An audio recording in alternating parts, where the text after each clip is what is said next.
নবীর রওজা শরীফ দেখে মন ভরে না, দিদার দাও গো শাহে মদিনা, দিদার দাও গো শাহে মদিনা।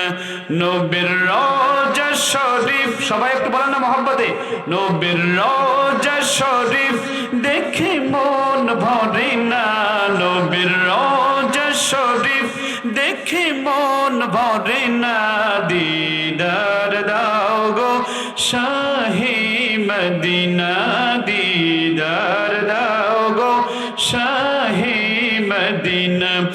আরশের মেহমান করেছেন আল্লাহ, কত শান কত মান মোর কামলিওয়ালা, ও গো মদিনাওয়ালা সুপারিশ করো না, ও গো মদিনাওয়ালা সুপারিশ করো না, দিদার দাও গো শাহে মদিনা, দিদার দাও গো।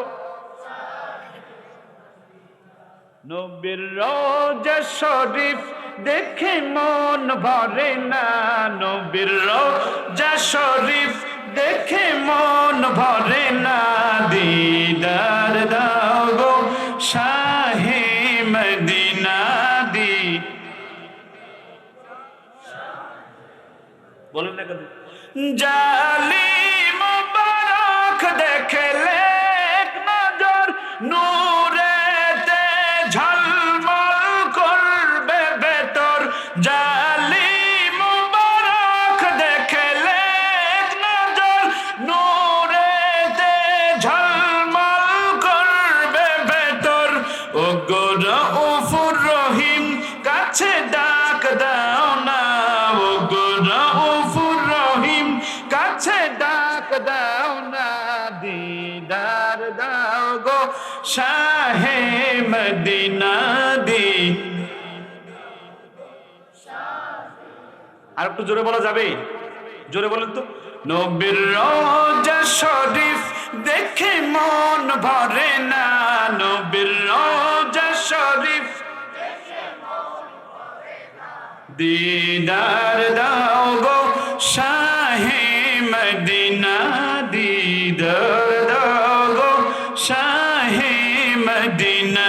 পৃথিবীর যতখানে যত গিয়েছি কম বেশি দুঃখ তো পেয়েছি, রওজাতে গেলে তার দুঃখ থাকে না, রওজাতে গেলে তার দুঃখ থাকে না, রওজাতে গেলে তার দুঃখ থাকে না, দিদার দাও গো শাহে মদিনা। এই দেখাটা যেন কঠিন কিয়ামতের দিবসে আমরা একসাথে যেন জান্নাতে যেতে পারি, বলেন আমিন। আপনাদের সাথে আমি যেতে চাই, আমি তো গুনাহগার। আমার পিছনে আপনাদের এইখানে একটা ছাত্র আছে, কই সে? নাম কি? দাঁড়াও না, আমি হ্যাঁ নামটা কেন জিজ্ঞেস করছি, আমি নাম জানি না আমার ছাত্রদের। আমার মাদ্রাসায় 1350 ছাত্র। সুবহানাল্লাহ, মনে বাড়ি যে হুতাই হুতাই বলবেন, জোরে বলেন সুবহানাল্লাহ। আমার মানুষ ছোট দেখা যাচ্ছে, কাজ বড় করি আলহামদুলিল্লাহ। 1350 ছাত্র। আপনাদের নাম কি ভাই? শফিকুল ইসলাম। ও সাক্ষী, আমি আমার কাছে সে 1 মাস ছিল, 1 মাস না বেশি, 1 মাস ছিল। 1 মাসে তার পিছনে আমি 10,000 টাকা খরচ করেছি। জিজ্ঞেস করেন 1 টাকাও আমি নিয়েছি কিনা? নিয়েছি? 1 পয়সাও আমি নিইনি।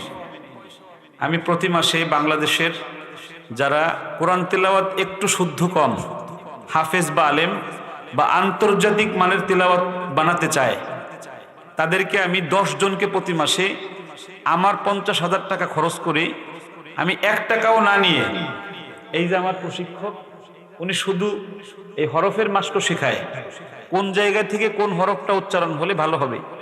ওনার 25,000 টাকা বেতন দেই, বাসা ভাড়া বাদে, খাবার বাদে, চিকিৎসা বাদে। এই যে ওনাকে আমার প্রতিষ্ঠানে, এক প্রতিষ্ঠানে 128 জন কর্মচারী, আর এক প্রতিষ্ঠানে 16 জন কর্মচারী। আমি এই ছোট মানুষের, বলেন আলহামদুলিল্লাহ। আমি বলতে চাচ্ছি হলো, এই যে আপনাদের ছেলেটা, তাকে আমি 1 মাসে নিজের হাতে আমি গড়ে দিয়েছি। সে আমাকে দেখেছে, আর আমাকে কেউ 1 মাস ঠিক মতো দেখলে সে কোনো মাদ্রাসা করলে সেই মাদ্রাসা ভালো হবে ইনশাআল্লাহ, বলেন। আমি কথার শুরুতে ছোট্ট একটা নাশিদ যেটা সামনে আসবে, আমি বা রায়হান গাইবো, আমরা লিখেছি, সুর করেছি, একটু গাই, আপনারা শোনেন, আপনাদের ভালো লাগবে। পারলে আমার সাথে ঠোঁট মিলাবেন দ্বিতীয়বার। ও গৌরব তোমার তরে সঁপে দিতে চাই আমি নিজেকে, ঠিক কিনা? ও গৌরব তোমার তরে বিলিয়ে দিতে চাই নিজেকে, বলেন তো। ও গৌরব তোমার তরে সঁপে দিতে চাই আমি নিজেকে, ও গৌরব তোমার তরে বিলিয়ে দিতে চাই নিজেকে। করো কবুল আমার ফরিয়াদ তুমি, যেন সুজুদে তোমার চরণ চুমি, দাও নিষ্কৃতি সব বিপাকে।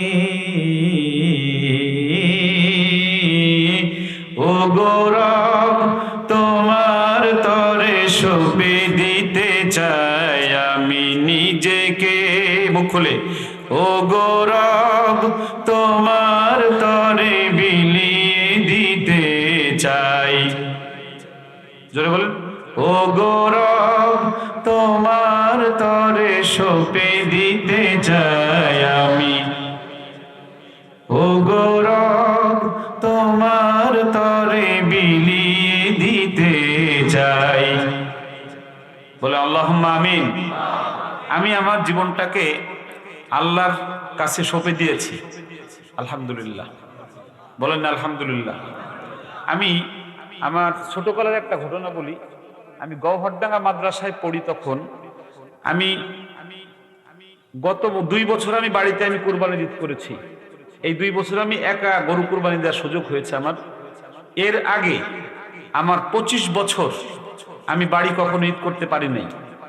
আপনাদের এই যে মাদ্রাসা দারুল উলুম রওজাতুল জান্নাহ নুরানি মাদ্রাসা হয়েছে, এরকম মাদ্রাসাগুলোয় যারা পড়ে তারা বাড়িতে ঈদ করতে পারে না, তারা বাড়ি কুরবানি করতে পারে না, তারা বাড়িতে শীতের পিঠা খাইতে পারে না, তারা বাড়িতে মায়ের আদর স্নেহ থেকে বঞ্চিত হয়। জোরে বলেন ঠিক কিনা? কার আশায়? জোরে বলেন কার আশায়? আমার খুব মনে আছে, আমাদের বাড়ি থেকে আরেক ইউনিয়নে আমার কালেকশন পড়েছে কুরবানির চামড়া। আমি সকাল থেকে আসর পর্যন্ত কালেকশন করেছি, কোনো মা আমাকে বলে নাই বাবা তুমি খেয়েছো কিনা। আমার খুব মনে আছে, আমি এই আসর পর্যন্ত যেদিন না খাওয়া ছিলাম, এই না খেয়ে মানুষের বাড়ি বাড়ি আল্লাহর কোরআনের জন্য চামড়া চেয়েছি। এমনি এমনি এই পর্যন্ত আসি নাই। আল্লাহর কাছে আমাদের জীবনটা সঁপে দেওয়া, ঠিক না বেঠিক? একটা আওয়াজ দিয়ে বলেন ঠিক না বেঠিক? আমি কেন তাদেরকে ফ্রি পড়াই? এদেরকে আমার মাদ্রাসায় 150 এতিম আছে, অথচ আমার মাদ্রাসায় 10,000 টাকা সর্বনিম্ন মাসিক বেতন, সর্বনিম্ন একদম সবচেয়ে কম বেতন 10,000 টাকা। যদি শুধু এসে যে পড়ে 5,000 টাকা বেতন, শুধু পড়বে, খাবার দাবার নাই করবে, 5,000 টাকা বেতন। এই এলাকায় ইমাম সাহেবদের বেতন 5,000 টাকা, ঠিক না বেঠিক? আরো জোরে বলেন ঠিক না বেঠিক? এই মাদ্রাসায় আমি 150 এতিম যার পিতামাতা কেউ নাই, এদেরকে আমি তুলে নিয়ে যে আমি আর রায়হান সম্পূর্ণ ফ্রিতে শুধুমাত্র আল্লাহর জন্য আমি তাদেরকে মানুষ বানাই। এর জন্য পৃথিবীর কোন মানুষের কাছে আমি আজ পর্যন্ত আমি হাত পাতি নাই যে আমার মাদ্রাসায় আমার এতিমদের পালার জন্য কিছু দেন। আমার এই রক্ত পানি করা টাকা দিয়ে আমি এই এতিমদেরকে আমি লালন পালন করি। একটা কথার কারণে রাসূল কারীম বলেছেন যে যখন আমার উম্মতের মধ্যে কোনো মানুষ এতিমের মাথায় হাত দিবে, সাথে সাথে আল্লাহ রাব্বুল ইজ্জতুল জালাল তার পাশে এসে দাঁড়িয়ে যায়। জোরে বলেন সুবহানাল্লাহ। আমি এই কথা রাজ সাক্ষী। আমি মাত্র 1500 টাকা বেতনে আমার 2005 সেপ্টেম্বর 13 তারিখে আমার চাকরি শুরু হয়। কত টাকা বেতন? একটু জোরে বলেন, আরো জোরে বলেন। মাত্র 1500। সেই কায়ুম মূল্য এখন আমি গত মাসে বেতন সাইন করেছি আমার স্টাফদের 16,50,000 টাকা। আমি দান করেছি এতিম যে 150 পালি এদের ছাড়া আমি দান করেছি 1,68,000 টাকা। এটা কে দিয়েছে? আর একটু জোরে বলেন, আর একটু জোরে বলেন। ওই যে আমি এতিমদের মাথায় হাত দিয়েছি, আল্লাহ আমার পাশে এসে দাঁড়িয়েছেন।